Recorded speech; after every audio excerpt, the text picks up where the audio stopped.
अथ कर्मयोगो नाम तृतीयोऽध्यायः। प्रकृतेः क्रियमाणानि गुणैः कर्माणि सर्वशः अहङ्कारविमूढात्मा कर्ताहमिति मन्यते।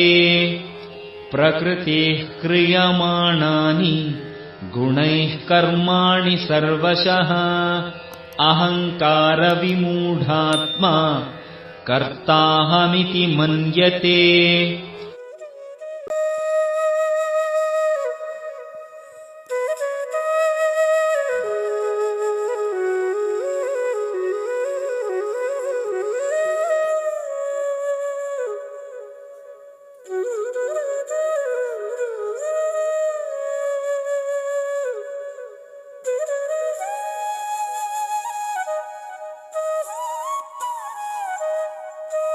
ధన్యవాదములు.